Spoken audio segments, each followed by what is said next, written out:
Bonjour à tous, aujourd'hui on se retrouve pour le dossier Fetch. On va essayer de voir ensemble les zones de zone, les zones de zone, les zones d'achat, les zones de vente pour ce bull market. On va regarder toutes les métriques ensemble. Donc aujourd'hui on va rester que sur la charte pour voir globalement ce qu'on est en train d'observer et essayer de forecast pour la suite ce qui est probable d'arriver. Il a été beaucoup demandé donc on va pouvoir commencer. Alors toujours commencer sur du monthly, c'est assez important. Sur du monthly, c'est assez intéressant. Ce qu'on observe, c'est la cassure du dernier high.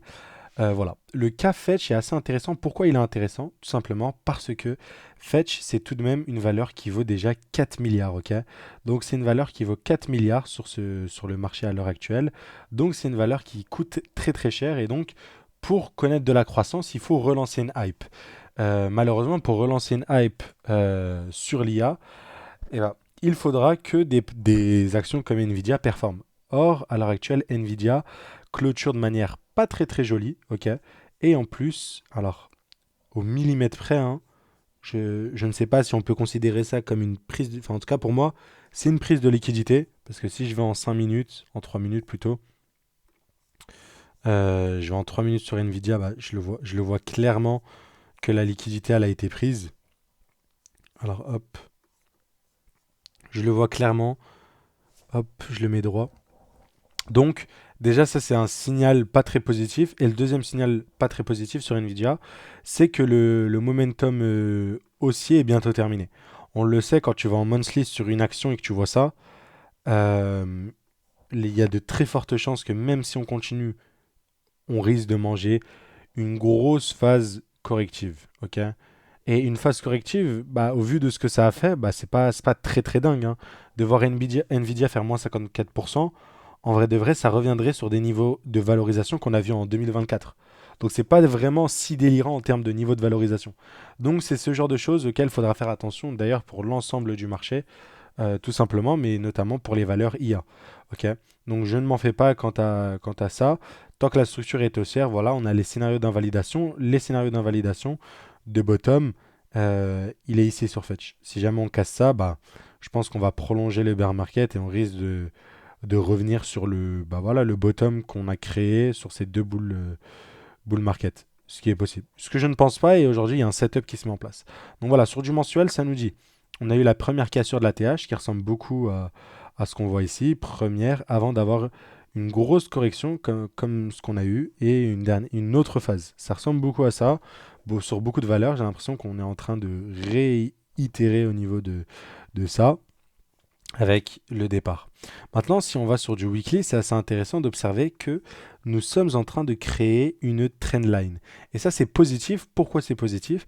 On est en train de faire le même setup qu'on avait repéré sur Ethereum, tout simplement. Sur Ethereum, on avait repéré en fait un potentiel bottom ici. Enfin, celui-là, on pensait que c'était des EQL, jusqu'à qu'on voit que la trendline se mette en place et qu'on ait un truc de la sorte, en mode on liquide la trendline, on casse le high et on reparte. Et ça, c'était une accumulation, mais du coup, là, au lieu d'avoir un support, on avait un support oblique, ascendant, vous appelez ça comme vous voulez. C'est exactement ce que j'observe à l'heure actuelle sur Fetch. Donc, ce qui sera intéressant sur notre ami Fetch, ce sera un retour dans cette bougie-là, ok, qu'on peut plus communément appeler un order block, un retour ici qui liquiderait la totalité de cette trendline et qui en plus permettrait un rebond. Et donc, en termes de position, en termes d'investissement, pour moi, sur le fetch, là, ça se tente à ce niveau-là. Si je veux acheter du fetch, pour moi, j'attendrai les 96 centimes, tout simplement. Parce que c'est, comme je vous l'ai dit, une valeur qui coûte très cher. Donc, si je rentre, c'est vraiment que j'ai une entrée optimisée. Là où Arweave, qui vaut 1 milliard et un peu moins maintenant, bah, ça ne me dérange pas de rentrer à 20, à 14 et bientôt à 11. Là, sur Fetch, pour moi, c'est une position de la sorte. Donc, viser le dernier ATH, oui, mais bien évidemment, des prises de profit intermédiaires. Vous pouvez avoir des prises de profit intermédiaires simplement avec vos niveaux de Fibonacci, notamment à 0,5. Donc, on mettra une première zone de profit ici, et après la prochaine zone ici.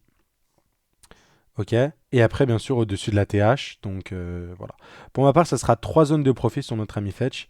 Je le vois mal aller beaucoup plus haut, honnêtement. Après, je peux me tromper, mais voilà, quoi. Ça dépendra des updates. Globalement, je mettrai vraiment un TP final sur ce niveau-là et j'irai pas chercher plus. Ok. tout simplement. Après, ça, c'est mon choix au vu de ce qu'il a quand même délivré en termes de performance. Voilà. Et donc, même juste là, j'ai quand même 120% à venir chercher, 12 années de bourse consécutives.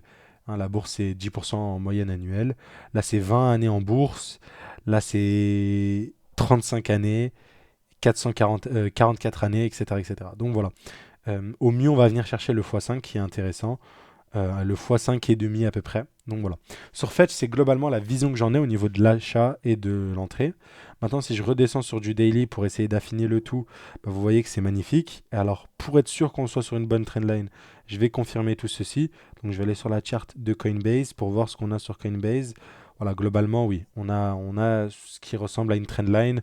Pas exact, mais on a l'idée derrière. Avec du coup, potentiel retour ici, globalement. Voilà, voilà.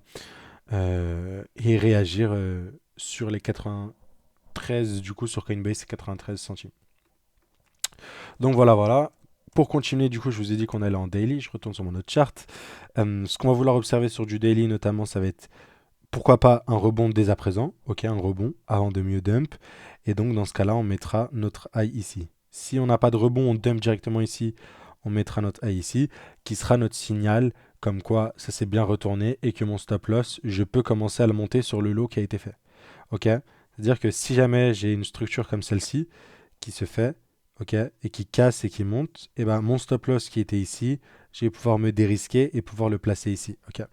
Dans ce cas-là, vous avez une gestion du risque optimale sur le token fetch.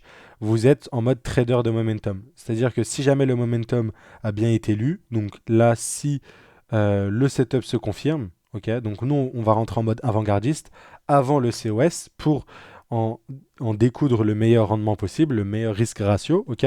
Par contre, en cas d'invalidation, on sortira à moins 26%, on perdra un risque factor, pour ceux qui comprennent. Je vous invite à taper sur YouTube comment comprendre le RR. Voilà. Et donc sur le fetch, globalement, c'est ça que vous allez avoir, une entrée ici. Et si jamais ça se déroule comme on l'a prévu, donc ici il s'agit d'un support pour la démonie. Ensuite, on a un retracement pour faire capituler tout le monde de environ moins 18 à moins 25% environ. Si on a quelque chose comme ça qui se concrétise, ok, nous on sera rentré. Ce qui invalide et du coup, en fait, si on réagit, voilà, c'est ça que je veux dire, j'en perds mon français, mais du coup, si on réagit directement, bah, vous aurez eu la bonne réaction et vous serez dans la tendance haussière. Et si jamais vous vous faites stopper, bah, au moins vous ne restez pas plus longtemps. Parce que si j'étais en mode investisseur, où j'ai investi dans ce bloc-là, bah, j'aurais pu revenir ici, stagner pendant longtemps, voilà. Là, pour le coup, avec votre setup-là, c'est je rentre ici. Dès que je vais arriver ici, il va se passer deux choses. Soit je vais venir ici réagir à la hausse, soit c'est pas une accumulation, c'est un valide, et je vais casser le truc. Au moins, il n'y a pas de j'hésite, etc., etc. Ça sera vraiment droit au but. Ce sera vraiment du trading de momentum sur un truc comme Fetch. C'est pour ça qu'aujourd'hui, j'ai vu que la chart. J'ai pas trop voulu parler côté fondamental, tout simplement. Mais voilà, maintenant vous avez tout ce qu'il vous faut du côté Fetch, mes zones d'achat, mes zones de vente, le setup que je compte jouer. Et voilà, j'espère avoir répondu à vos questions. Bien sûr, n'hésitez pas si vous avez des commentaires. Et je vous dis bah, à très très vite les amis. Ciao ciao.